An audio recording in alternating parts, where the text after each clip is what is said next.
এই বিষয়ে ফিরহাদ হাকিমের বক্তব্য সম্পর্কে যা জানানোর সেটা সর্বভারতীয় তৃণমূল কংগ্রেস এক্স হ্যান্ডেলে পোস্ট করে জানিয়ে দিয়েছে যে যে বক্তব্য সেটা পার্টির বক্তব্য নয় এবং পার্টি তার নিন্দা করছে। পার্টির যে নীতি আদর্শ সেটা ওই সংলাপে রিফ্লেক্টেড হয়নি।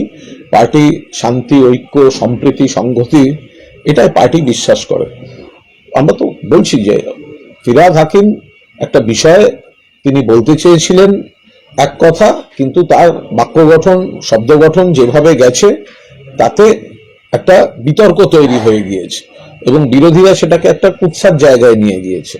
ফলে সেটা তৃণমূল কংগ্রেস ওই বাক্যের ওই অংশগুলি, ওই বক্তব্য, সেটা যে তৃণমূল কংগ্রেস অনুমোদন করে না বা তৃণমূল কংগ্রেসের বক্তব্য নয় এবং তৃণমূল কংগ্রেস সেটা কঠোরভাবে নিন্দা করে, সেটা তৃণমূল কংগ্রেসের তরফ থেকে জানিয়ে দেওয়া হয়েছে। একটা অনুষ্ঠানে তিনি গেছিলেন, সংখ্যালঘুদের, ছাত্রদের আরো বেশি করে শিক্ষা, আরো বেশি করে সরকারি চাকরির পরীক্ষাগুলিতে অংশ নেওয়া, সেটা বলার চেষ্টা করছিলেন যে যাতে আরো শুধুমাত্র পিছিয়ে থাকলে হবে না, আরো এগিয়ে যেতে হবে, সেটা শিক্ষা এবং নিজের অধিকার তৈরি করতে হবে, নিজেদের প্রস্তুত করতে হবে। এই বলতে গিয়ে তিনি তারপর যে অংশটি বলে ফেলেন, যে শব্দবন্ধ এবং বাক্য গঠন করেন, সেটা একটা অন্য অর্থের দিকে চলে যায় এবং সেটা নিয়ে একটা বিতর্ক হয়। তৃণমূল কংগ্রেস খুব স্পষ্টভাবে জানিয়ে দিয়েছে যে এই বক্তব্যের সঙ্গে যে মানেটা দাঁড়াচ্ছে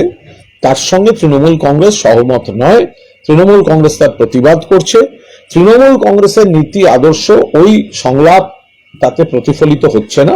তৃণমূল কংগ্রেস পুরোদস্তুর সম্প্রীতি, সংহতি, ঐক্যে তারা বিশ্বাস করেন।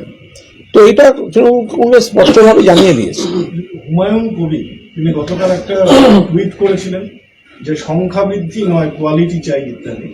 আজকে তিনি আরো একবার তার কথার সপক্ষে বলেছেন যে এ রাজ্যে মুসলমান কমিউনিটির অবস্থা এসটির চেয়েও খারাপ। সোশিও মানে সামাজিক অর্থনৈতিক জায়গা থেকে মুসলমানদের অবস্থা খুবই খারাপ বলছেন দেবরার বিধায়ক।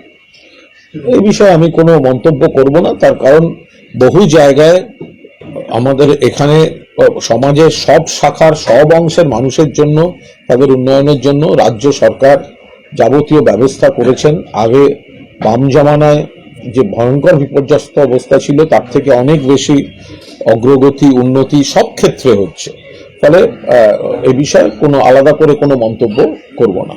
কিন্তু কুণালদা, যখন দল নিজের অবস্থান স্পষ্ট করে দিয়েছে দিনমধ্যে এক্সাম্পলে পোস্ট করে, সেই জায়গায় দলের বিধায়ক থেকে শুরু করে যারা সাংসদ পদে দাঁড়িয়েছেন তারা এই ধরনের মন্তব্য করে দলেরই বিড়ম্বনা বাড়াচ্ছে।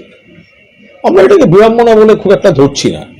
আমাদের বক্তব্য হচ্ছে ববি হাকিম বা ফিরহাদ হাকিম একটা বিষয়ে তিনি বলতে গেছিলেন, সেখানে তিনি মুসলিমদের এই শিক্ষা, চাকরি, অধিকার, উন্নয়ন এগুলো জোর দিতে গিয়ে যে অংশটা তিনি বলে ফেলেন, সেই অংশটা যে অর্থ তৈরি করে সেটার পার্টি লাইন তার সঙ্গে একজোট নয়।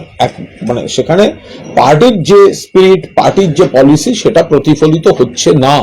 সেই কারণে পার্টি অনুমোদনও করছে না এবং পার্টি তার বিরোধিতা করছে। পার্টি শান্তি, সংহতি, সম্প্রীতি এতে বিশ্বাস করে। এখন সেই জায়গায় দাঁড়িয়ে বাকি যে দু তিনজন হঠাৎ মন্তব্য করলেন তাদেরও অত তাড়াতাড়ি মন্তব্যগুলি না করলেই পারতেন, কারণ সবটা জেনে, সবটা বুঝে তারপর পার্টি গোটাটা বিশ্লেষণ করে পার্টি তার স্ট্যান্ড সেটা পুরো একদম স্পষ্টভাবে জানিয়ে দিয়েছে। Chapter closed. এরপরে এ নিয়ে আর কি আলোচনা থাকে? একদিকে বেকারত্ব, একদিকে মূল্যবৃদ্ধি, এই সময় দাঁড়িয়ে এক দেশে এক ভোট নিয়ে মেতে আছে বিজেপি। যুক্তরাষ্ট্র কাঠামো ধ্বংসের চেষ্টা বলে মনে হচ্ছে এটা? এটা তো 3-4 দিন ধরে একই জিনিস বলছি। তো এই যে এক দেশ এক ভোট, এটা আমাদের দেশে অবাস্তব। এটা মমতা বন্দ্যোপাধ্যায় অনেক আগেই লিখিতভাবে কেন এটা অবাস্তব সেটা রাজ্য সরকারের তরফ থেকে কেন্দ্রের সংশ্লিষ্ট জায়গায় এই বক্তব্য পৌঁছে দেওয়া হয়েছে। তো মমতা বন্দ্যোপাধ্যায় বিরোধিতা করেছেন, আজ সংসদ ভবন প্রাঙ্গণে অভিষেক বন্দ্যোপাধ্যায় বিরোধিতা করেছেন, তৃণমূল কংগ্রেস বিরোধিতা করেছে। এবার সংসদের মধ্যে যদি কেন্দ্রীয় সরকার এটা নিয়ে বেশি বাড়াবাড়ি করে তাহলে সাংসদদের ভূমিকা কি হবে সঠিক সময় মমতা বন্দ্যোপাধ্যায় নির্দেশ দিয়ে দেবেন। এক দেশ এক ভোট, এতগুলি রাজ্য, ফেডারেল স্ট্রাকচার এখানে সম্ভব নয়।